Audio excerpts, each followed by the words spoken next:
आप सभी लोगों को नमस्कार। तो चलिए शुरू करते हैं अपना रिएजेंट सीरीज का लास्ट लेक्चर। देखो, ऐसे पढ़ाने को तो रिएजेंट्स बहुत और भी सारे हैं और भी क्वेश्चंस हैं, लेकिन हमें अपनी एक बाउंड्री फिक्स करनी पड़ेगी ताकि बाउंड्री फिक्स करके हम और टॉपिक्स भी कंप्लीट करें और फिर 3-4 टॉपिक्स को कंप्लीट करने के बाद क्वेश्चंस कंबाइन करें। क्योंकि आपको पता है ऑर्गेनिक केमिस्ट्री में हाई लेवल पे जो क्वेश्चंस आते हैं वो मिक्स्ड क्वेश्चंस आते हैं। कभी भी कोई एक पर्टिकुलर टॉपिक या पर्टिकुलर सब्जेक्ट से कोई पार्ट नहीं आता, क्वेश्चंस को मिलाया जाता है। तो हम अपने रिएजेंट्स के इस लास्ट लेक्चर को पढ़ना स्टार्ट करते हैं, जिसमें हम लोग जो केमिस्ट्री पढ़ेंगे वो DDQ केमिस्ट्री पढ़ेंगे। आप सभी को पता है हम लोगों ने सबसे पहले क्या स्टार्ट किया था, रिड्यूसिंग एजेंट्स स्टार्ट किए थे। उसके बाद क्या स्टार्ट किया, ऑर्गेनोमेटेलिक एजेंट्स, फिर हमने ऑक्सीडाइजिंग एजेंट्स को पढ़ा था और लास्ट कैटेगरी हमारी चल रही है मिसलेनियस रिएजेंट। अब मिसलेनियस रिएजेंट का ये जो हमारा आखिरी रिएजेंट है वो है हमारा DDQ रिएजेंट। अब इसकी केमिस्ट्री थोड़ी सी इंपॉर्टेंट केमिस्ट्री है और प्रीवियस ईयर में इससे एज इट इज सवाल सिर्फ DDQ से ही पूछा गया है। एक सवाल तो ऐसा ही आया है जिसमें सिर्फ DDQ रिएजेंट ही उसका यूज हो रहा था। तो एकदम सिस्टमेटिक वे स्टार्ट करते हैं। सबसे पहले हमें DDQ के बारे में पढ़ना क्या क्या है ये चीज हमें अच्छे से पता होना चाहिए। सबसे पहले हम इसके स्ट्रक्चर के बारे में बातें करेंगे कि आखिरकार इसका स्ट्रक्चर कैसा होता है, इसकी कुछ इंपॉर्टेंट बातें जो आपको ध्यान रखनी है।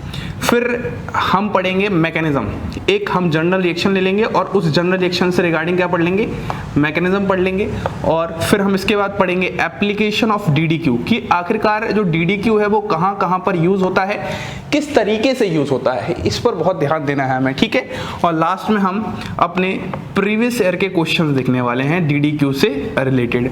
तो इतनी बातों को हमें DDQ केमिस्ट्री में समझना है।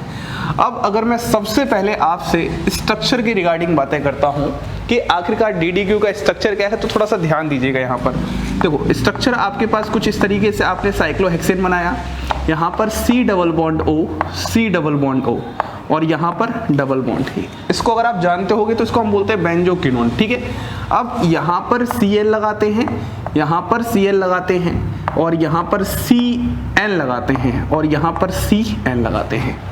ये आपके पास DDQ का स्ट्रक्चर होता है। अब देखो इसकी जो नंबरिंग होती है वो नंबरिंग यहाँ से होगी, ये 1 है, ये 2 है, ये 3 है, ये 4 है, ये 5 है और ये 6 है, ये नंबरिंग होगी। अगर मैं इसका IUPAC नेमिंग रखूंगा तो देखना, ध्यान समझना, 2 और 3 पे क्या है, क्लोरो है और 5 और 6 पे क्या है, साइनो है। तो मैं इसका नाम लिखूंगा 2,3 डाइक्लोरो। सबसे पहले हमारे पास ये आ जाएगा 2,3 डाइक्लोरो।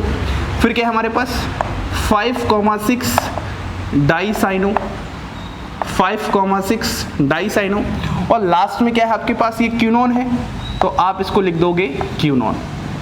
तो ये आपके पास इसका IUPAC नोमेनक्लेचर है। अब देखो DDQ कैसे बना है, अगर आप जरा ध्यान से देखोगे तो यहाँ से क्या आ रहा है, D आ रहा है, यहाँ से इस जगह से भी क्या आ रहा है, D आ रहा है और इस जगह से क्या आ रहा है, Q आ रहा है। इसीलिए इसका नाम बन जाता है DDQ। तो सबसे पहले तो हमें इस बात को बहुत अच्छे से याद कर लेना है कि आखिरकार इसका स्ट्रक्चर कैसा है। अब हम थोड़ा सा आगे बढ़ते हैं। अगर मैं इसकी कुछ इंपॉर्टेंट बातें बताऊं, सबसे पहली इंपॉर्टेंट बात तो ये है, यह एक येलो कलर कंपाउंड होता है, ठीक है। यह एक येलो कलर कंपाउंड होता है, यह नॉन टॉक्सिक होता है। अच्छा, अगर मैं OSO4 ऑस्मियम टेट्राऑक्साइड पढ़ाया था, याद आ गया, तो वहां पर वो क्या होता था, टॉक्सिक होता था, जिसकी वजह से उसको NMO में हम लोग क्या करते थे, कैरी करते थे। लेकिन यहाँ पर ऐसा नहीं है, ये क्या है, नॉन टॉक्सिक रिएजेंट है। फिर अगली जो बात है यहाँ पर, ये एक डिहाइड्रोजनेटिंग एजेंट है। ये बात बहुत इंपॉर्टेंट है, यहाँ पर आपको ध्यान देना है। यह एक क्या है, डिहाइड्रोजनेटिंग एजेंट। अब डिहाइड्रोजनेटिंग एजेंट का मतलब क्या होता है आपको अच्छे से पता है, हाइड्रोजन है यहाँ पर छुपा हुआ और डी मतलब होता है रिमूवल, तो हम बोल सकते हैं removal of H2। Removal of H2, hydrogen molecule का जो रिमूवल होता है वह जिस एजेंट के द्वारा होता है उसी को हम बोलते हैं डिहाइड्रोजनेटिंग एजेंट। अब डिहाइड्रोजनेटिंग एजेंट की बात ही हो रही है तो हम बात कर लेते हैं और कौन कौन से डिहाइड्रोजनेटिंग एजेंट हो सकते हैं। तो सिंपल सा, एक आपके पास सल्फर होता है, ऐसे ही सेलेनियम होते हैं, ऐसे ही आपके पास एक होता है क्लोरानिल, है ना, क्लोरानिल, अभी बताऊंगा स्ट्रक्चर। और एक और आपके पास होता है प्लेटिनियम चारकोल। याद करो मैंने जब हाइड्रोजनेशन पढ़ा था तो उस समय पे हमने पैलेडियम और चारकोल को लिया था। अब इसमें एक इंपॉर्टेंट है हमारे पास क्लोरानिल। अगर मैं इसके स्ट्रक्चर की बात करता हूं एज इट इज यही स्ट्रक्चर है, बस थोड़ा सा जो चेंज आएगा उसके चेंज में बस आपको ध्यान ही रखना है कि एज इट इज आपने ये बनाया इस तरीके से बेंजोक्विनोन।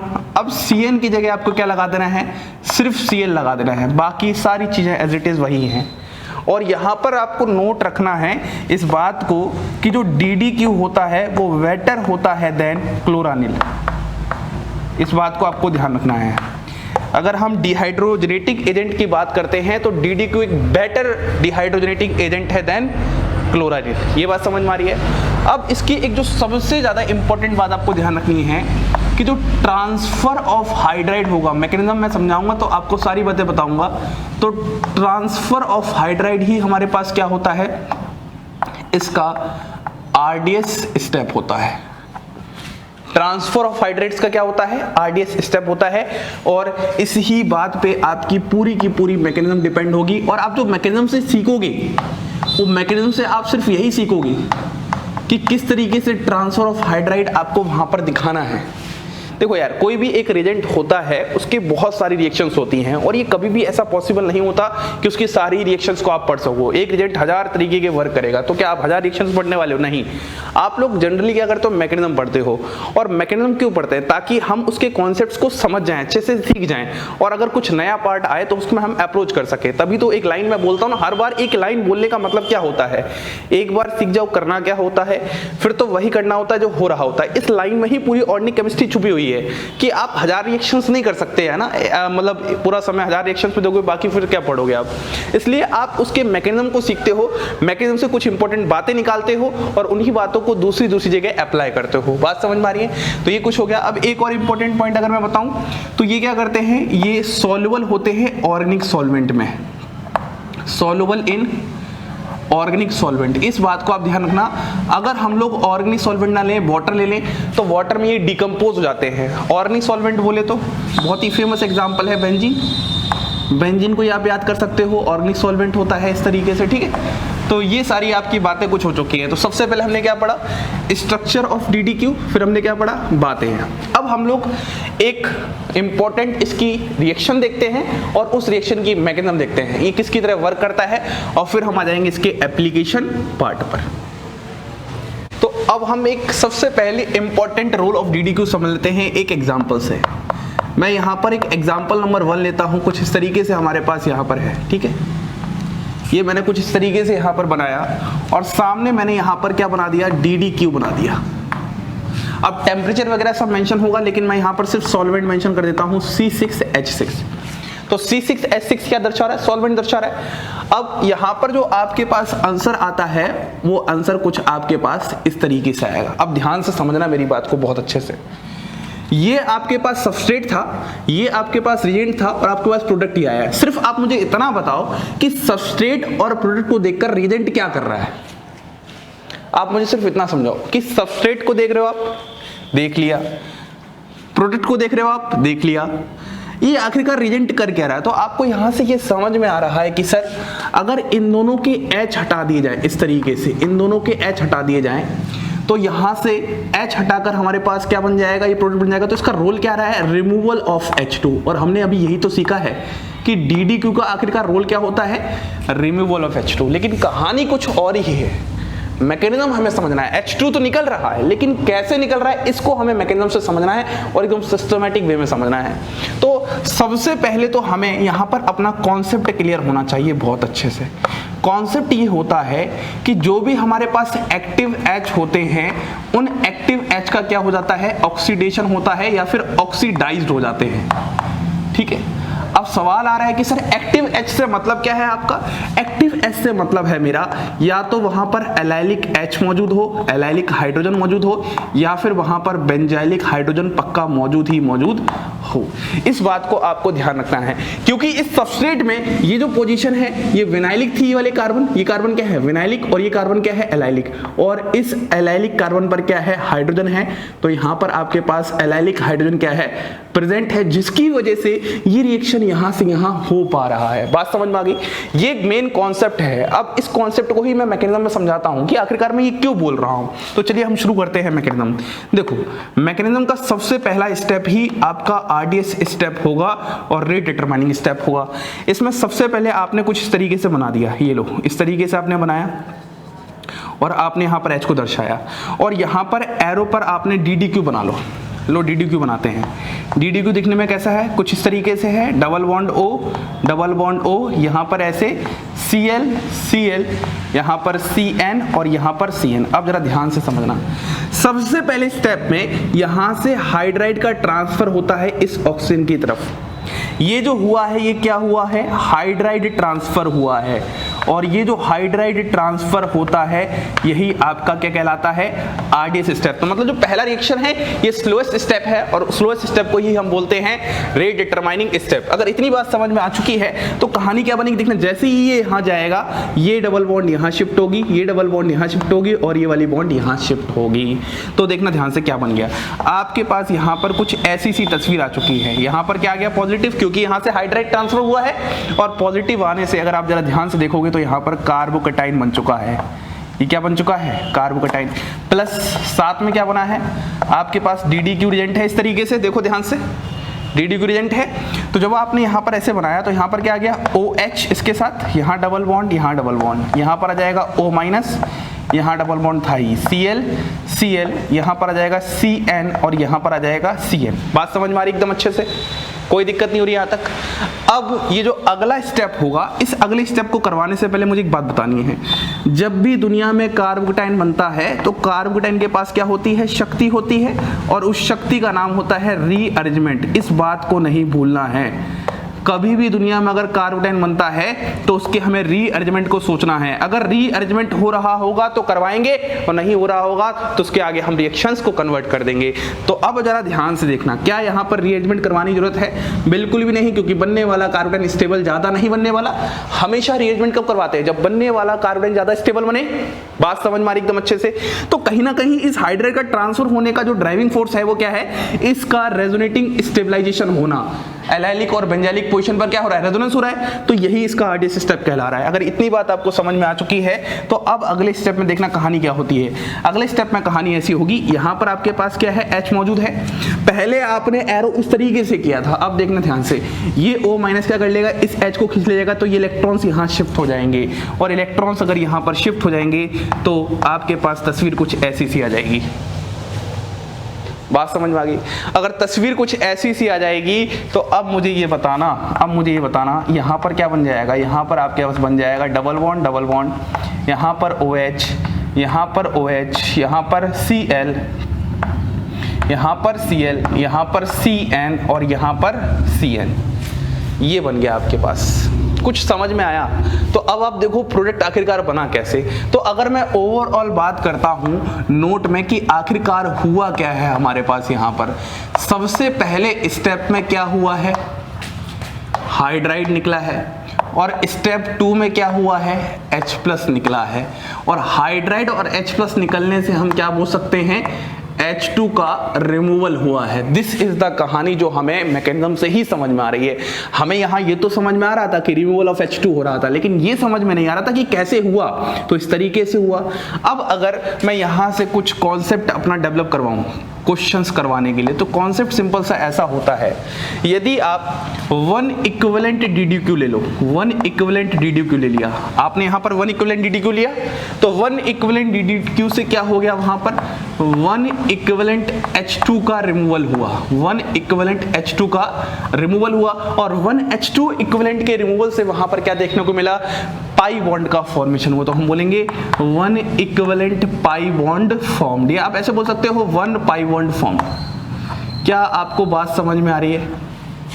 एकदम क्लियर है सब कुछ फंडा। जब आप एक इक्विवेलेंट DDQ ले रहे हो तो एक H2 रिमूव हो रहा है, एक पाई बॉन्ड आ रही है। जब आप 2 DDQ लोगे तो 2 इक्विवेलेंट H2 रिमूव होंगे और 2 पाई बॉन्ड आएंगे। This is the chemistry behind DDQ। ये आपको बहुत अच्छे से समझना था। उम्मीद करता हूं समझ में आ रही है, सारी बातें समझ में आ रही है। सबसे पहले हमने बेसिक इंट्रोडक्शन ले लिया, हमने एक रिएक्शन के थ्रू मैकेनिज्म का जायजा ले लिया, बात समझ ली। अब हम क्या करते हैं? क्वेश्चन देखते हैं। क्वेश्चन दो तरीके के होंगे, एक तो सबसे पहले प्रोडक्ट कंप्लीशन का होगा, ठीक है, एक सबसे पहले क्या होगा, प्रोडक्ट कंप्लीशन का होगा। प्रोडक्ट कंप्लीशन में देखेंगे कि कहां कहां पे क्या प्रोडक्ट बनेगा, और एक क्वेश्चन होगा कि कौन रिएक्शन दिखाएगा और कौन रिएक्शन नहीं दिखाएगा। चलिए शुरू करते हैं। अब हम बात करते हैं इन क्वेश्चंस की, जो भी अभी हमने सीखा उसको हमें अब अप्लाई करना है। हमने क्या सीखा, 1 इक्विवेलेंट DDQ लेंगे तो 1 इक्विवेलेंट H2 का रिमूवल होगा और 1 पाई बॉन्ड का फॉर्मेशन होगा। वैसे ही यहाँ पर हमारे पास क्वेश्चन है। सबसे पहले आपके सामने यहाँ पर DDQ रिएजेंट दिया है। अब सबसे पहला सवाल तो ये है कि DDQ रिएजेंट सर्च किसको करेगा, एक्टिव H को सर्च करेगा, और एक्टिव H क्या होता है, एलाइलिक या बेंजाइलिक H। सबसे पहली बात आपको इसको ध्यान रखना है, ऐसा नहीं कि सामने से 2 H2 निकाल के पाई बॉन्ड बना दिया और वहां पर एक्टिव H था ही नहीं, एक्टिव H होना ही चाहिए। देखो अगर मैं एक्टिव H की बात करता हूं तो यहां पर एक एक्टिव H है, तो ये H और यहां से H निकल के एक पाई बॉन्ड का फॉर्मेशन यहां पर हो जाएगा, और एक दूसरा एक्टिव H यहां है। तो जितना आप इक्विवेलेंट DDQ ले रहे हो उतना वहां पर एक्टिव H होगा, तभी वहां पर पाई बॉन्ड का फॉर्मेशन करेंगे। तो आपने जब एक एक्टिव H यहां से लिया तो H माइनस निकलेगा RDS स्टेप में, फिर अगले स्टेप में यहां से H प्लस निकलेगा, तो एक पाई बॉन्ड तो आपके पास यहां पे आ जाएगा सबसे पहले स्टेप में इस तरीके से, और फिर एक पाई बॉन्ड आपके पास यहां पर जाएगा इस एक्टिव H को निकालने के बाद। देखो एक H नहीं निकल रहा, ये H और यहां से H निकलेगा, यहां से H माइनस, यहां से H प्लस, तो आपके पास बेंजीन का फॉर्मेशन हो गया, और आपके पास यहां पर क्या हो गया, एरोमेटाइजेशन हो गया। क्या हो गया, एरोमेटाइजेशन। मतलब है एक्चुअली एक तरीके से क्या, डिहाइड्रोजनेटिंग एजेंट, लेकिन काम किसका कर रहा है, एरोमेटिसिटी लाने का। सिंपल सा डिहाइड्रेटिंग एजेंट, डिहाइड्रोजनेटिंग एजेंट से ही एरोमेटाइजेशन आ जाएगा। यहां पर बात करते हैं 1 इक्विवेलेंट DDQ है, सबसे पहले किसको देखेगा, एक्टिव H को। तो देखो क्या यहां पर एक्टिव H है, बिल्कुल सर, यहां पर ये बेंजाइलिक पोजीशन है, एक्टिव H है, तो इस वाली जगह पर आपके पास यहां पर क्या जाएगा, कुछ इस तरीके से यहाँ पर डबल बॉन्ड आ जाएगा। मैकेनिज्म मैं नहीं समझा रहा, एक बार मैंने समझा दिया है मैकेनिज्म, आप खुद चाहें खुद अपनी अंडरस्टैंडिंग के लिए इन सब की मैकेनिज्म ड्रॉ कर सकते हैं। जितना आप स्टार्टिंग में प्रैक्टिस कर लोगे उतना बढ़िया रहता है, ताकि आगे चल के सालों साल तक याद रहे, ठीक है। अगर मैं 2 इक्विवेलेंट DDQ की बात करता हूँ, सिंपल सी बात है, एक्टिव H देखो, एक तो एक्टिव H यहाँ पर मौजूद है और एक एक्टिव H आपके पास यहाँ पर मौजूद है। अगर आप एक्टिव H देख रहे हो तो आपको समझ में आ रहा है बहुत अच्छे से, यहाँ पर आपके पास किसका फॉर्मेशन हो जाएगा, कुछ इस तरीके से आपके पास यहाँ पर नेफ्थलीन का फॉर्मेशन हो जाएगा। ये क्या बन गया, नेफ्थलीन। अच्छा ऊपर वाले का नाम बताओ कोई, स्टाइरीन होता है, ऊपर वाले का नाम क्या होता है, स्टाइरीन। एल्किनाइल बेंजीन है, स्टाइरीन होता है। इस वाले क्वेश्चन में देखते हैं, देखो बहुत ही प्यारा क्वेश्चन है, आपके पास DDQ है, तो सिंपल सी बात है, सबसे पहले किसको देखेगा, एक्टिव H को देखेगा। अब जरा ध्यान से देखना, एक्टिव H यहां पर भी है और एक्टिव H यहां पर भी है, लेकिन कितना इक्विवेलेंट दिया है, एक इक्विवेलेंट दिया है। अब लेकिन यहां पर थोड़ा सा ट्विस्ट है। कैसा ट्विस्ट है, सबसे पहले DDQ क्या करेगा, यहां से ये H माइनस ट्रांसफर होगा DDQ के पे, आपको याद आ रहा है ना, मैं साइड प्रोडक्ट नहीं बना रहा। जैसे ही यहां से ये ट्रांसफर होगा आपके पास फॉर्मेशन किसका हो जाएगा, कार्बोकेटाइन का। याद आ गया, सबसे पहले क्या बनता है इसमें, कार्बोकेटाइन बनता है। तो हम लोग यहां पर क्या करेंगे, इस तरीके से कार्बोकेटाइन का फॉर्मेशन कर देंगे। अब क्या होगा, यहां से ये वाली बॉन्ड यहां पर शिफ्ट होगी, ठीक है, और यहां पर आपके पास H था और ये वाले इलेक्ट्रॉन्स यहां शिफ्ट होंगे, H प्लस निकलेगा ना। सबसे पहले स्टेप में यहां पर क्या निकला है, H माइनस निकला है, यहां से क्या निकला है, इस वाले स्टेप में H प्लस निकला है, तभी तो रिमूवल ऑफ H2 होगा, और इसके निकलने की वजह से आपके पास फाइनली जो प्रोडक्ट का फॉर्मेशन हो जाएगा, उस प्रोडक्ट का फॉर्मेशन हम लोग बोलेंगे एंथ्रासीन। यही तो आपके पास होता है एंथ्रासीन, इस तरीके से बन जाएगा, और इसको आप क्या बोलोगे, एंथ्रासीन। तो कहीं ना कहीं ड्राइविंग फोर्स क्या होती है, स्टेबिलिटी होती है, कि यहाँ पर स्टेबिलिटी ज़्यादा मिल रही है, इसलिए यहाँ पर आपने रेजोनेंस करवा के ये वाला कार्यक्रम करवा दिया, ठीक है, बात समझ में आ रही है। तो एक तो हमारे पास क्वेश्चन का टाइप ये हो गया। अब मैं एक क्वेश्चन एक ऐसा देता हूँ जहाँ पर आपके साथ डिफरेंट सबस्ट्रेट होंगे, आपको ये बताना है क्या वह DDQ के साथ रिएक्ट करेंगे या नहीं करेंगे। तो अब हम बात करते हैं कुछ इन सवालों की। आपके सामने कुछ डिफरेंट सबस्ट्रेट हैं, आपको ये बताना है कि कौन सा सबस्ट्रेट DDQ के साथ रिएक्ट करने वाला है और कौन सा नहीं। तो हमें बहुत अच्छे से पता है कि जो DDQ होता है उसको सबसे पहले किसकी तलाश होती है, एक्टिव H की होती है, और हमें ये भी पता है जो एक्टिव H होता है वो एलाइलिक H और बेंजाइलिक H होता है, ठीक है। अब हमारा जो पूरा इन सबस्ट्रेट में फोकस रहेगा वो फोकस करेगा एक्टिव H और बेंजाइलिक H को ढूंढने का। ध्यान से देखना, इस वाले सवाल को अगर हम देखें तो देखो ये वाला आपके पास विनाइलिक है, यहाँ पर ये एलाइल पोजीशन है, तो यहाँ पर आपके पास क्या है, एक्टिव H मौजूद है, ये भी एक्टिव H है और यहाँ पर भी एक्टिव H है। आप तो बस एक ही एक्टिव H बता दो, कितने हैं वो मत दिखाओ, टोटल एक बस दिखा दो। देखो दूसरे क्वेश्चन की बात करते हैं, यहाँ पर डबल बॉन्ड ही नहीं है, ना ही यहाँ पर एलाइलिक H है, ना ही यहाँ पर बेंजाइलिक H है। ये वाला तो आपके पास DDQ से रिएक्ट करेगा लेकिन ये रिएक्ट नहीं करेगा। ऐसे ही आपके पास थर्ड वाला भी रिएक्ट क्यों नहीं करेगा, क्योंकि यहाँ पर भी कोई एक्टिव H मौजूद नहीं है।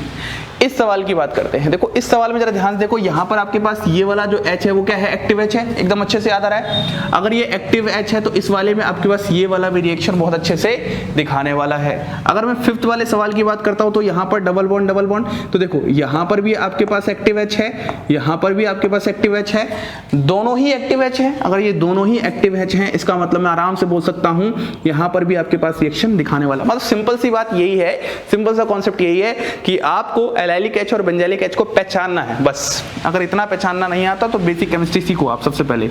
इस वाले पोजीशन में देखो, यहाँ पर इस वाली जगह पर है, इस वाली जगह पर आपके पास है, तो यहाँ पर ये भी आपके पास रिएक्शन दिखाएगा। इस वाले सवाल की बात करते हैं, देखना ध्यान से। इस वाले सवाल में आपके पास क्या होने वाला है, यहाँ पर इस वाले क्वेश्चन में आपके पास ये वाला, ये और ये वाली पोजीशन कौन सी है, बेंजाइल पोजीशन है, तो ये बेंजाइलिक H है, यहाँ पर भी रिएक्शन होने वाला है। इस जगह पर देखते हैं, देखो यहाँ पर भी आपके पास H है, तो बेंजाइलिक H भी है और आपके पास एलाइलिक H भी है, दोनों ही तरह के H हैं, तो यहाँ पर भी आपके पास रिएक्शन होने वाला है। बात समझ में आ रही है ओवरऑल। अगर मैं 9th क्वेश्चन की बात करता हूँ, देखो ध्यान से, यहाँ पर सब पे H तो है लेकिन यहाँ पर कोई भी बेंजाइलिक H और एलाइलिक H नहीं है। वही एक्टिव H होता है जो कि आपके पास बेंजाइलिक H होता है या फिर एलाइलिक H होता है। इस बात को आपको ध्यान रखना है, बेंजाइलिक H और एलाइलिक H को ही हम क्या कहते हैं, एक्टिव H कहते हैं। इसको ध्यान रखना है, ठीक है। इस सवाल की बात करते हैं, देखो ये डबल बॉन्ड, मतलब ये बेंजीन, ये बेंजीन, तो यहाँ पर ये जो H है आपके पास, ये बेंजाइलिक H है, तो हम बोलेंगे यहाँ पर भी रिएक्शन होने वाला है। तो सिंपल सा फंडा यही है हमारे पास कि ये इन सबस्ट्रेट में जहां जहां पे मैं राइट कर रहा हूं, इसका मतलब वहां पर एलाइलिक और बेंजाइलिक H होंगे, और जहां पर रॉन्ग कर रहा हूं वहां पर एलाइलिक और बेंजाइलिक H नहीं है। ये हमारे पास एकदम स्टार्टिंग हो गई, मैकेनिज्म सीख लिया, क्वेश्चन सीख लिया। अब बात करते हैं एप्लीकेशन कि आखिरकार DDQ का क्या क्या एप्लीकेशन होता है, कहां कहां पर यूज करते हैं। तो वो सारे एप्लीकेशन को हम एक एक करके फिर स्टडी करते हैं। तो अब हम बात करते हैं एप्लीकेशंस ऑफ DDQ।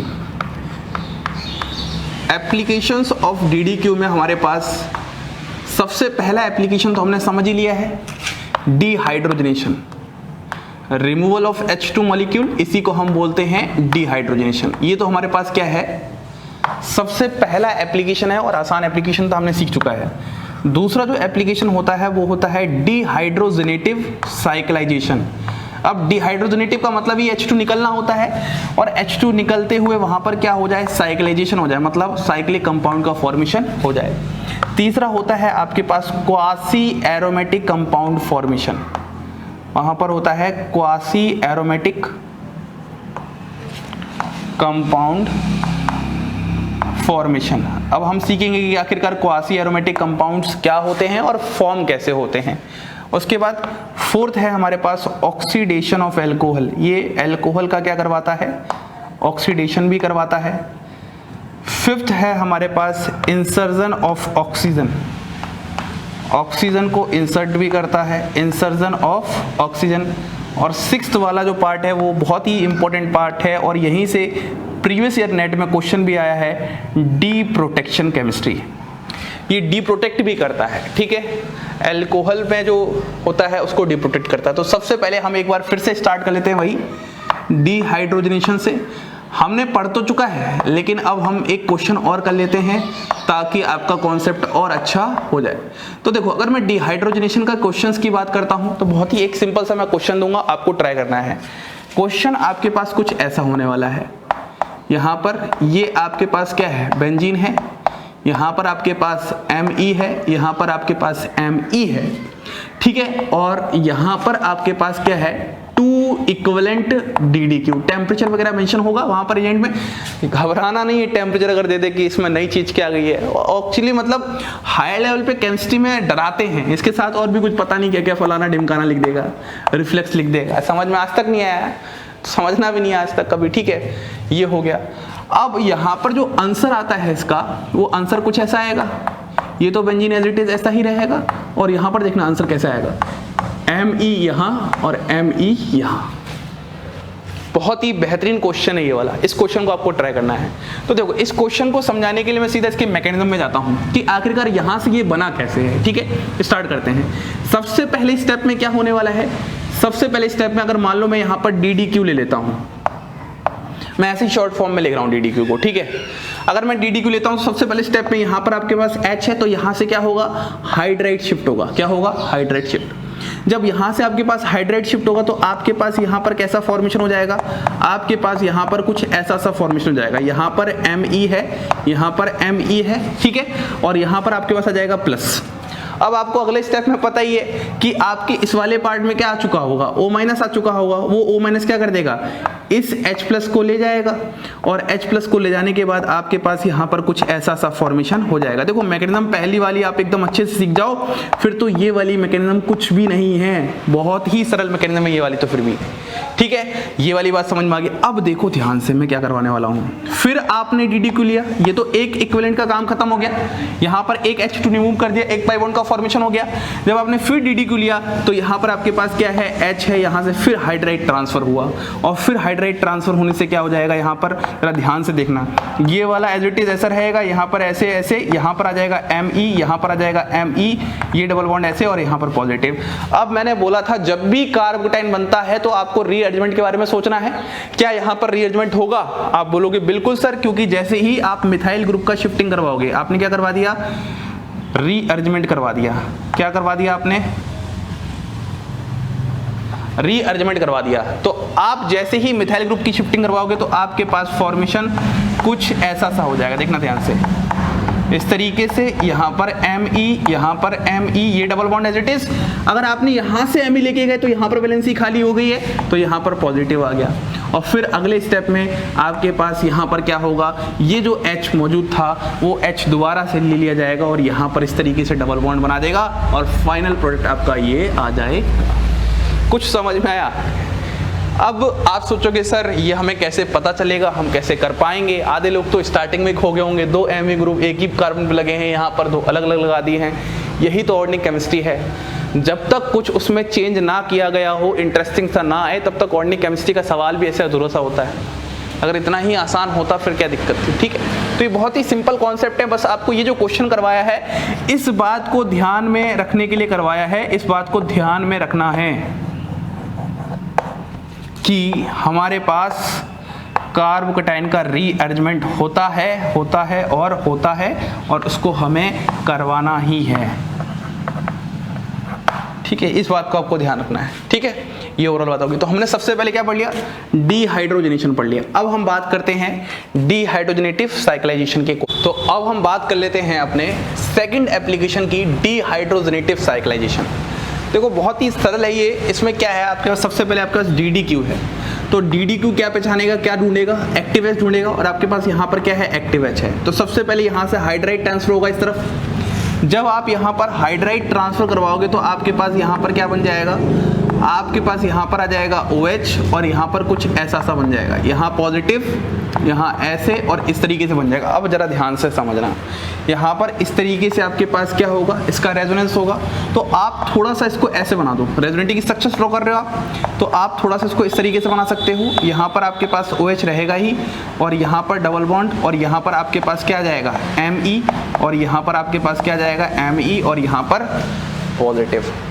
अब यहाँ पर इस वाले केस में इस जगह पर आपके पास साइक्लाइजेशन होती है, ये यहाँ पर अटैक करेगा इस जगह से, तो आपके पास फाइनली कुछ ऐसा सा बन जाएगा। देखो यहाँ पर ऐसे, यहाँ पर OH, यहाँ पर प्लस रहेगा, Me, और यहाँ पर Me, और यहाँ क्या आ जाएगा, डबल बॉन्ड आ जाएगा।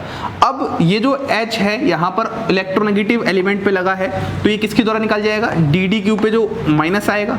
अगर मैं DDQ का स्ट्रक्चर बताऊँ तो इसका स्ट्रक्चर अब कुछ ऐसा बन चुका है। यहाँ पर OH था ऐसे, यहाँ पर Cl, यहाँ पर Cl, यहाँ पर Cn, यहाँ पर Cn, और यहाँ पर क्या जाएगा, O-। ये O- क्या कर लेगा, इस H+ को भगा ले जाएगा, और फाइनली आपके पास कुछ ऐसा सा प्रोडक्ट आ जाएगा। तो एक्चुअली हुआ क्या है, यहाँ पर H2 निकलने के बाद साइक्लाइजेशन हुआ है, और इसी को समझना था हमें डिहाइड्रोजनेटिव साइक्लाइजेशन के रूप में। आगे बात समझ में। अब हमारे पास ऐसा ही एक ये वाला क्वेश्चन है, इस क्वेश्चन को हमें ट्राई करना है। देखो इस वाले में साइक्लाइजेशन होगा, लेकिन साइक्लाइजेशन में ध्यान देखो, ये वाला जो OH है और ये वाला जो OH है, दो OH है, डबल बॉन्ड पे अटैक करवाना है। लेकिन ये जो OH है ये क्या है, लेस हिंडर्ड OH है। ये OH क्या है, लेस हिंडर्ड OH है। और ये वाला जो OH है वो इस वाले ग्रुप की वजह से क्या बोल सकते हैं हम लोग, मोर हिंडर्ड है। तो इसीलिए जो हम लोग यहाँ पर अटैक करवाएंगे वो यहाँ से करवाएंगे, यहाँ से अटैक नहीं करवाएंगे। इस बात को आपको ध्यान रखना है यहाँ पर। तो जब आप अटैक करवाओगे तो कैसे करवाओगे, सबसे पहले स्टेप पे क्या होगा, यहाँ पे ये एसिडिक H है, आपको पता ही है एसिडिक H क्यों है, क्योंकि ये डबल बॉन्ड के रिस्पेक्ट में एलाइलिक पोजीशन पर मौजूद है। तो सबसे पहले यहाँ पर क्या होगा, हाइड्राइड ट्रांसफर होगा किस पे, DDQ पे। अब देखो एक बात समझो, यहाँ पर मैंने एरो को इस तरीके से लिखा है ताकि मैं प्रोडक्ट यहाँ बनाऊँ, लेकिन जनरली ऑर्गेनिक केमिस्ट्री आप हमेशा ध्यान दो, एरो को हमेशा हमें इस तरीके से नहीं ऐसे ही लिखना चाहिए। ऐसे लिखोगे तो आपको ये सारी बातें समझ में आएंगी, सारी चीज़ समझ में आएंगी कब कौन क्या आ रहा है, नहीं तो ऐसे बहुत सारी मिसअंडरस्टैंडिंग होती हैं। ठीक है, याद करो LiLH4 और H3+ को मैंने एक साथ नहीं लिखता था, क्योंकि वहाँ पर क्या होता था, H2 गैस का रिलीज होता था, वो बातें समझनी होती। तो ये छोटी छोटी बातें हैं, आपको ध्यान देनी होती हैं। ठीक है, जब आप यहाँ पे कर दोगे फिर यहाँ पे ये शिफ्ट होगा, यहाँ पर ऐसे करके जो फाइनल प्रोडक्ट आ जाएगा वो फाइनल प्रोडक्ट कुछ ऐसा जाएगा। सबसे पहले आपने इसको एज इट इज बना लो। देखो इस OH के साथ कोई चेंज नहीं हुआ, ये वाला भी double bond O as it is ऐसे ही PH बना रहेगा। यहाँ पर इस जगह पर क्या जाएगा आपके पास OH, और यहाँ पर क्या जाएगा आपके पास डबल बॉन्ड, क्योंकि रेजोनेटिंग स्ट्रक्चर से गया है। ये आपके पास फाइनल प्रोडक्ट का फॉर्मेशन हो जाएगा। तो आपके पास यहाँ पर साइक्लाइजेशन हो रहा है। देखो इस वाले पार्ट में, यहाँ पर इतना वाला पार्ट देखो साइक्लाइजेशन हो रहा है, साइकिल का फॉर्म हो रहा है, साइक्लिक कंपाउंड का, और यहाँ पर भी हो रहा है साइक्लाइजेशन। तो दो एप्लीकेशन हो चुके हैं, डिहाइड्रोजनेशन और डिहाइड्रोजनेटिव साइक्लाइजेशन। अब तीसरे की बात करते हैं, क्वासी एरोमेटिक कंपाउंड फॉर्मेशन और oxidation of alcohol, fourth part. तो अब हम बात करते हैं अपने थर्ड एप्लीकेशन की, formation of quasi aromatic compound. देखो सबसे पहले हमें क्वासी एरोमेटिक कंपाउंड के समझना है कि आखिरकार क्वासी एरोमेटिक कंपाउंड क्या होता है। तो हम यह कहेंगे कि जो चार्ज्ड एरोमेटिक स्पीसीज होती है उसी को हम कहेंगे क्वासी एरोमेटिक कंपाउंड। आप लोगों ने एजोलिन वगैरह पढ़ा होगा, है ना, इस तरीके से। तो वो सभी क्या होते हैं, क्वासी एरोमेटिक होते हैं, चार्ज्ड एरोमेटिक स्पीसीज होती हैं, यही बात है। तो अगर मैं फॉर्मेशन की बात करता हूँ तो यहाँ पर हमारे पास कुछ इस तरीके से कंपाउंड है, यहाँ पर PH है, यहाँ पर भी PH है, और यहाँ पर भी PH है, और मैं यहाँ पर सामने का ले लेता हूँ DDQ ले लेता हूँ, ठीक है, और साथ में मैं यहाँ पर HClO4 भी यहाँ पर लेता हूँ। तो सबसे पहले यहाँ पर क्या होता है, आपके पास यहाँ पर क्या है, H मौजूद है, तो H यहाँ से हाइड्राइड ट्रांसफर होगा, और हाइड्राइड ट्रांसफर होते ही आपके पास यहाँ पर कुछ ऐसा सा फॉर्मेशन हो जाएगा, PH यहाँ पर प्लस, यहाँ पर आपके पास PH, यहाँ पर आपके पास PH। अब ये जो हाइड्राइड ट्रांसफर होने के बाद स्पीसीज बनी है, सबसे पहली बात ये कैसी स्पीसीज है, चार्ज्ड, और चार्ज होने के बावजूद भी ये कैसी स्पीसीज है, जरा ध्यान से इतने से पार्ट को आप देखो। क्या इसमें कॉम्प्लीट कॉन्जुगेशन है? बिल्कुल, इसमें हमारे पास कॉम्प्लीट कॉन्जुगेशन है, जिसको हम साइक्लिक कॉन्जुगेशन बोल सकते हैं।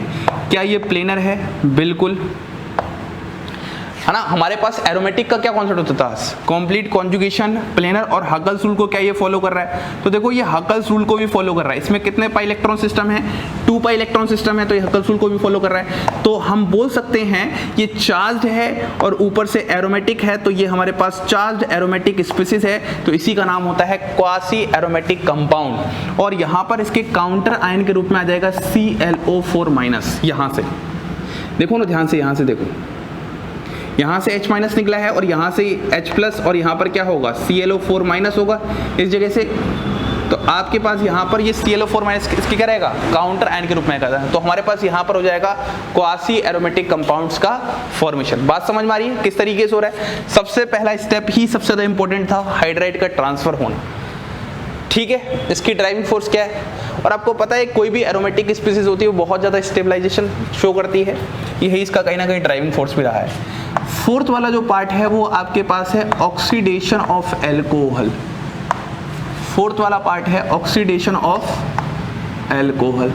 देखो अगर हम ऑक्सीडेशन ऑफ एल्कोहल की बात करते हैं तो मैं यहाँ पर एक तरीके से 2 डिग्री एल्कोहल लेता हूँ, यहाँ पर OH है और यहाँ पर आपके पास क्या है, DDQ है। तो यहाँ पर ये जो एल्कोहल है किस में ऑक्सीडाइज हो जाता है, कीटोन में, in presence of DDQ। Reason क्या है? अब आप बोलोगे सर सबसे पहली बात तो सब्सट्रेट में कोई एलाइलिक H भी नहीं है। तो देखो हम यहाँ पर एक बात समझेंगे, यहाँ से H है, यहाँ से हाइड्राइड ट्रांसफर होगा इसकी तरफ इसके द्वारा, तो यहाँ पर आपके पास फॉर्मेशन हो जाएगा कुछ इस तरीके से, ये OH है और यहाँ पर प्लस है। अब यहाँ पर जो ये कार्बोकेटाइन बना है, ये क्या करता है, हाल ही बैक डोनेशन के द्वारा स्टेबलाइज्ड है, तो ये एक स्टेबलाइज्ड कार्बोकेटाइन है। तो ये कहीं ना कहीं इसकी ड्राइविंग फोर्स आपके पीछे क्या है, स्टेबलाइज्ड कार्बोकेटाइन का फॉर्मेशन होना। तो यहाँ पर अगले स्टेप में जो आपके पास DDQ से नेगेटिव पार्ट था, वो नेगेटिव पार्ट इस H+ को ले जाएगा और आपके पास फाइनली क्या हो जाएगा, R और C डबल बॉन्ड O का फॉर्मेशन। इस तरीके से आपके पास ऑक्सीडेशन ऑफ अल्कोहल आ जाएगा। बात समझ में आ रही है? ज़्यादा दिल पे लेने की जरूरत नहीं है। ये जब भी आपके पास कोई कार्बोकेटाइन हो और वहाँ पर आपके पास बैक डोनेशन द्वारा स्टेबलाइजेशन मिल रहा हो, तो रिएक्शन की वहाँ पर ड्राइविंग फोर्स होती है होने की। ठीक है, तो हमने थर्ड पढ़ लिया, फोर्थ पढ़ लिया। अब हम पढ़ते हैं दो और बातें, एक इंसर्जन ऑफ ऑक्सीजन और एक डीप्रोटेक्शन ऑफ अल्कोहल। अब हम बात करते हैं अपने अगले एप्लीकेशन की तरफ। देखो अगला जो एप्लीकेशन है वो है हमारे पास insertion of oxygen. Insertion of oxygen को हम कैसे समझेंगे? देखो आपके पास यहाँ पर इस तरीके से टॉल्यूइन है CH3, और अगर आप यहाँ पर DDQ लेते हो तो DDQ से यहाँ पर क्या हो जाएगा, आपके पास यहाँ पर आ जाएगा CHO। तो यहाँ पर इंसर्जन ऑफ ऑक्सीजन हुआ है। अब कैसे हुआ है इस पॉइंट को ही समझना है। देखो सबसे पहले स्टेप में जब आपने यहाँ पर DDQ ले लोगे इस तरीके से, तो आप इसको कुछ ऐसा ले सकते हो CH2H। तो यहाँ पर ये बेंजाइलिक H है, तो ये बेंजाइलिक H एक्टिव H होता है, तो आपके पास यहाँ पर सबसे पहले कुछ ऐसा सा फॉर्मेशन हो जाएगा। ध्यान से समझिएगा, जब आप यहाँ पर कर दोगे तो यहाँ पर आ जाएगा CH2+, और CH2+ साथ में यहाँ पर क्या आ जाएगा आपके पास प्लस O-, और यहाँ पर आपके पास डबल बॉन्ड O, यहाँ Cl, यहाँ पर Cn और यहाँ पर Cn। अब ये जो CH2+ होगा और O- होगा, तो ये इस पर अटैक करके क्या बन जाएगा, ये आपके पास कुछ ऐसा सा बन जाएगा। देखो ये आपने एज इट इज ऐसा ही लिख दिया, ये वाला पार्ट ये यहाँ पर आ गया। अब यहाँ पर क्या जाएगा CH2, यहाँ पर O बीच में आ जाएगा, और यहाँ पर आप ऐसे ही बना दो, यहाँ पर आ जाएगा OH, क्योंकि पहले वाले पार्ट में OH था, यहाँ पर OH, यहाँ डबल बॉन्ड, यहाँ पर Cl, यहाँ पर Cl, यहाँ Cn और यहाँ पर Cn। ये वाली बात इतनी समझ में आ रही है? इतना आपको पॉइंट समझ में आ गया। अब आपके पास इस वाले केस में जब DDQ आपने लिया तो बेसिकली ये हुआ। अगले स्टेप में आपको हाइड्रोलिसिस वाला पार्ट भी रखना है, लास्ट में फिर हम हाइड्रोलिसिस वाला पार्ट करवा देंगे। जैसे ही आपने ये वाला फॉर्म किया, अब आपके पास यहाँ पर अगले स्टेप में क्या होने वाला है, फिर से आप DDQ लेने वाले हो। जब आप फिर से आप DDQ लेंगे, आपके पास यहाँ पर बेंजाइलिक H फिर से है, तो आपके पास यहाँ पर क्या फॉर्मेशन हो जाएगा, आपके पास यहाँ पर कुछ ऐसा आ जाएगा CH+ यहाँ पर O, और यहाँ पर आपके पास वो पूरा का पूरा ग्रुप ऐसे एज इट इज, मैं नहीं बना रहा। ठीक है, अब देखो अगले स्टेप में आपके पास यहाँ पर जब आपने DDQ लिया था तो क्या बचा, वही बचा O-, और यहाँ पर आपके पास क्या जाएगा OH, डबल बॉन्ड, यहाँ पर Cl, यहाँ पर Cl, यहाँ पर Cn और यहाँ पर Cn। अब ये जो O- होगा वो फिर से यहाँ पर अटैक करेगा, तो फाइनली आपके पास आपको एक कुछ ऐसा सा स्ट्रक्चर दिखेगा CHOO, और कुछ ऐसे से आपको ये पूरे के पूरे ग्रुप लगा के दिखा देंगे। ठीक है, ये आप पूरे ग्रुप बना लेना। ठीक है, मैं नहीं बना रहा यहाँ पे। और फाइनली जब आप इनका हाइड्रोलिसिस करवाओगे, और हाइड्रोलिसिस करवाने पे आपको ये वाला प्रोडक्ट बनेगा। This is all about insertion of oxygen. तो सबसे पहली बात, कितने इक्विवेलेंट लेने हैं, 2 इक्विवेलेंट लेने हैं, और उसके बाद क्या करवाना है आपको, हाइड्रोलिसिस भी वहाँ पर करवाना है। ये तो किसके साथ प्रेजेंट होगा, ऑर्गेनिक सॉल्वेंट के साथ प्रेजेंट होगा। तो ये वाली बात आ गई। तो ये आपका हो गया इंसर्जन ऑफ ऑक्सीजन। सबसे पहले आपने क्या करवा दिया, यहाँ पे बेंजाइलिक H हटाकर ये करवाया, फिर यहाँ पर इसका अटैक करवा दिया आपस में, और फिर DDQ लिया आपने, फिर यहाँ पर आपके पास क्या है, बेंजाइलिक H है, और अच्छे से लिख लो, यहाँ पर ये H था, ये यहाँ पर ऐसे अटैक करेगा, फिर आपके पास CH+ बना, फिर से वही कार्यक्रम रिपीट हुआ जो यहाँ पर रिपीट हुआ था, आपके पास आपस में अटैक हुआ, ये आपका स्ट्रक्चर आ जाएगा। ये बना लो पूरा, है ना, ये वाला स्ट्रक्चर, ये पूरा एज इट इज लग जाएंगे। उसके बाद यहाँ पर हो जाएगा हाइड्रोलिसिस और फाइनली आ जाएगा। ये हो गया इंसर्शन ऑफ ऑक्सीजन। अब एक लास्ट बात, डी प्रोटेक्शन। और डी प्रोटेक्शन वाली बात को मैं प्रीवियस ईयर जो CSIR नेट जून 2017 में क्वेश्चन आया है उससे बात करता हूँ, ठीक है, उसको समझाता हूँ। तो अब हम बात करते हैं इस क्वेश्चन की। ये हमारा क्वेश्चन CSIR नेट जून 2017 में पूछा गया क्वेश्चन है और बहुत अच्छा क्वेश्चन है। देखो, अगर आप सामने जब DDQ देखोगे पहले स्टेप में, तो DDQ यहाँ पर आपको दो काम करते हुए नजर आएगा। एक तो आप बोलोगे सर यहाँ से आप H2 रिमूव कर दो, बेंजाइलिक H है, तो या तो आप यहाँ पर क्या कर दो, एरोमेटिक बना दो इसको, है ना, इस तरीके से रिमूवल ऑफ H2 कर दो, या फिर आप यहाँ पर क्या कर दो, डी प्रोटेक्शन कर दो, और डी प्रोटेक्शन करके क्या बना दो, एल्कोहल बना दो। अब जनरली जो ऐसे क्वेश्चंस होते हैं, इन क्वेश्चंस में आपके पास ऑप्शंस होते हैं, तो आपको दोनों ही अप्रोच लगाने पड़ते हैं, दोनों ही अप्रोच देखने पड़ते हैं, तो वहाँ पर ऑप्शंस से एलिमिनेशन हो जाएगा। तो यहाँ पर एक्चुअली होता क्या है, जो ऑप्शंस इसके अकॉर्डिंग थे उसमें डी प्रोटेक्शन वाला ही कार्यक्रम करवाया गया था ज़्यादातर, है ना। जो आप डी प्रोटेक्शन करवाओगे तो यहाँ पर कैसी कहानी आएगी, आपके पास सबसे पहले स्टेप में यहाँ पर क्या होगा, ये बेंजाइलिक H है, यहाँ से हाइड्राइड ट्रांसफर होगा इसकी तरफ, और हाइड्राइड ट्रांसफर होते ही यहाँ पर आपके पास क्या आ जाएगा, पॉजिटिव आ जाएगा। पहली बात समझ में आ रही है, पॉजिटिव आ रहा है। अगले ही स्टेप में यहाँ पर क्या होगा, आपके पास वाटर था प्रेजेंट, अगर वाटर प्रेजेंट होगा तो आपके पास H3+ की फॉर्म में होगा, H3+ की फॉर्म में होगा तो यहाँ से आपके पास क्या जाएगा, इस जगह पर आपके पास OH आ जाएगा। जरा ध्यान से इस स्टेप को समझो, यहाँ पर O है और यहाँ पर आपके पास क्या आ जाएगा, OH आ जाएगा, यहाँ से प्लस की जगह अटैक करेगा H2 यहाँ पर, तो आपके पास यहाँ पर कुछ ऐसा सा बन जाएगा, ठीक है, यहाँ पर आ जाएगा OMe। अब अगले स्टेप में क्या होता है, यहाँ का जो लोन पेयर है वो यहाँ जाएगा और ये वाला कुछ इस तरीके से शिफ्ट हो जाएगा, तो आपको कुछ ऐसा देखने को मिलने वाला है, ये वाला एज इट इज, और यहाँ पर क्या जाएगा आपके पास O-, और यहाँ पर आपके पास आ जाएगा ये वाला H, फिर फर्दर इसके पास जाएगा तो यहाँ पर आ जाएगा OH, और आपके पास इस जगह आ जाएगा CHO, और यहाँ आ जाएगा OMe। तो देखो आपके पास सबसे पहले यहाँ पर क्या था, ये एल्कोहल था, उस एल्कोहल का आपने प्रोटेक्शन करवा दिया था ईथर के द्वारा, तो आपने अब यहाँ पर क्या करवा दिया, दोबारा से एल्कोहल बना लिया, डी प्रोटेक्शन करवा दिया। जैसे ही आपके पास एल्कोहल आ गया, अब आपके पास A बन के तैयार हो चुका है। आगे क्या है, PHIOAC का होल ट्वाइस। याद करो हमने पढ़ा था non metal based oxidising Regent, जिसमें आयोडीन है यहाँ पर, है ना, याद करो DMP हमने पढ़ा था, डेस मार्टिन एजेंट वगैरह की तरह। तो यहाँ पर जनरली अगर आप A को पहले बनाओ तो यहाँ पर क्या होगा, आपके पास ये वाला A बन जाएगा। देखो बहुत ही आसान क्वेश्चन है यार, इस क्वेश्चन में कुछ भी नहीं था, बस आपको दिमाग ही लगाना था कि वहाँ पर उसका रिमूवल ऑफ H2 करवाएं इस वाले के अंदर, या फिर आप यहाँ पर डी प्रोटेक्शन करवाओ, तो यहाँ पर डी प्रोटेक्शन होगी ये बन जाएगा, क्योंकि यहाँ पर रिएजेंट भी आपको देखना पड़ेगा, रिएजेंट आगे किस तरीके से क्या रोल करेगा। तो आपने एल्कोहल बना दिया, फिर आपके पास यहाँ पर क्या जाएगा, PHIOAC, और यहाँ पर आ जाएगा आपके पास OAC। अब यहाँ पर इस वाले केस में आपके ऑक्सीजन जो होगा, ऑक्सीजन का लोन पेयर यहाँ पर आयोडीन पर अटैक करेगा और OAC को बाहर कर देगा, और आपको कुछ ऐसा सा स्ट्रक्चर देखने को मिलेगा,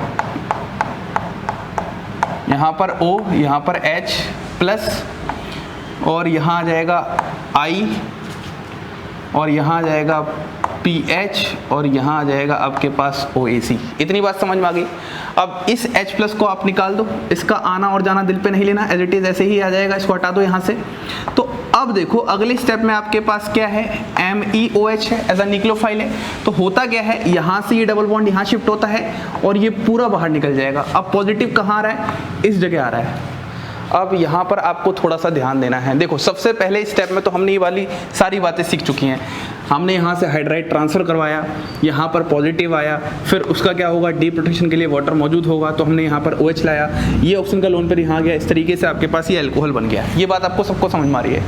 अल्कोहल के सामने अगर नॉन मेटल बेस्ड एजेंट आ जाए तो आपका इस तरीके का कार्यक्रम होता था, हमेशा आयोडीन अटैक करके OAC बाहर निकालता था। याद करो डेस मार्टिन एजेंट के बारे में हमने पढ़ा था, वैसा ही तो कुछ है आपके पास, ये 2-आयोडोक्सी बेंजोइक एसिड इस तरीके से, ठीक है।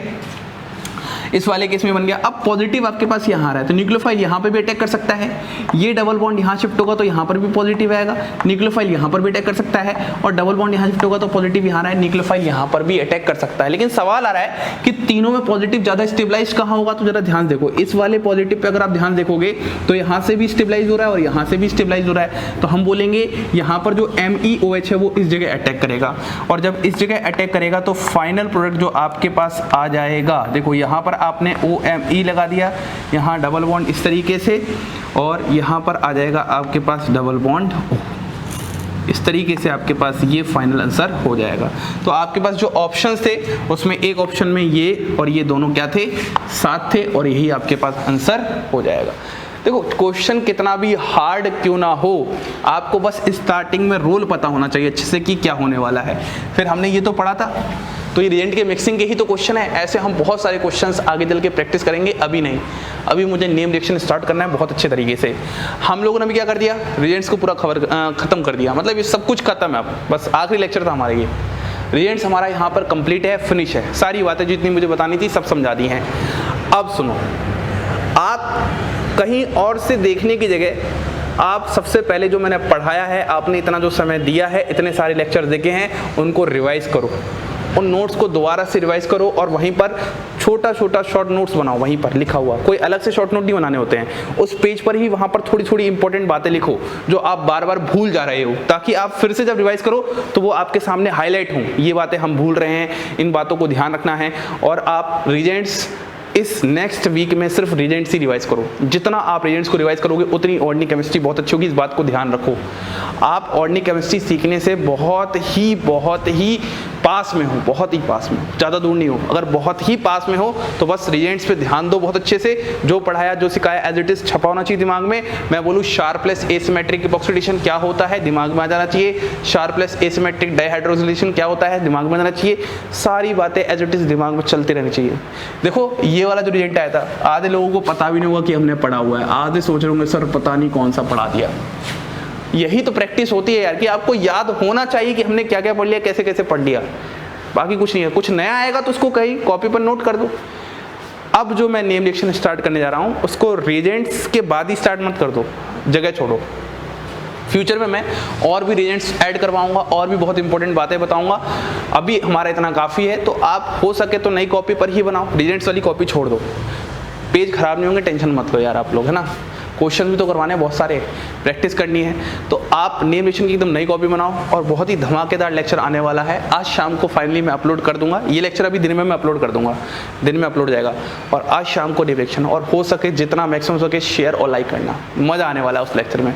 और सिस्टमेटिकली हम अराउंड 100 नेम रिएक्शंस पढ़ेंगे, ये अभी मैंने बता दिया। इसी के साथ आप सभी लोगों को धन्यवाद।